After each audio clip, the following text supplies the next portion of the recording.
तीन पहाड़। एक जगह पर तीन पहाड़ थे।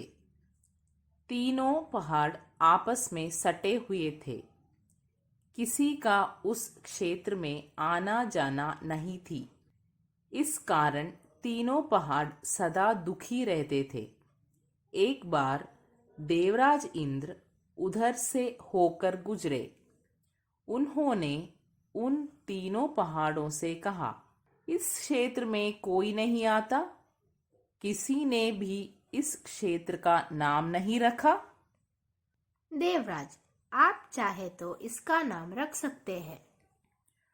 आप इस क्षेत्र को जो चाहे नाम दे सकते हैं। मैं इस क्षेत्र का नाम आप तीनों में से किसी एक के नाम पर ही रखूंगा।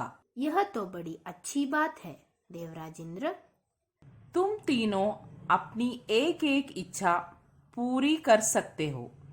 एक साल में जो जितना विकसित होगा उसके आधार पर हम इस जगह का नाम रखेंगे।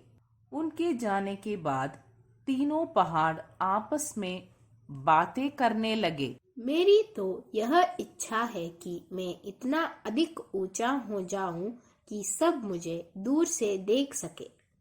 मुझे तो भगवान की दया से भरपूर प्राकृतिक संपदा मिल जाए ताकि सब मेरी तरफ आकर्षित हो।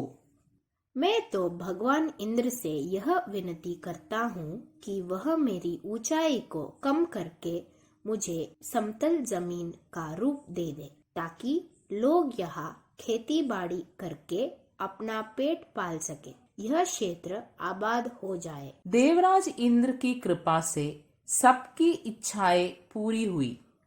एक साल बाद इंद्र वापस लौटे।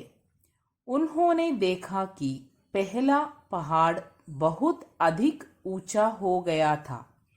वह दूर से दिखाई देता था। वहां कोई नहीं आता था। दूसरा पहाड़ प्राकृतिक संपदा से भर गया था, मगर बीहड़ इतना था कि किसी का भी अंदर घुसना असंभव था। तीसरे पहाड़ के खुद को समाप्त करके अपने क्षेत्र को समतल तथा उपजाऊ खेतों में बदल दिया था।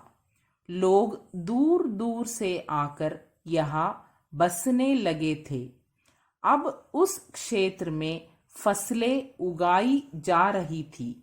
तीसरे पहाड़ ने अपने को मिटाकर इस क्षेत्र को उपयोगी बनाया है। अतः मैं इस क्षेत्र का नाम विंध्या रखता हूँ। तीसरा पहाड़ बहुत खुश हुआ।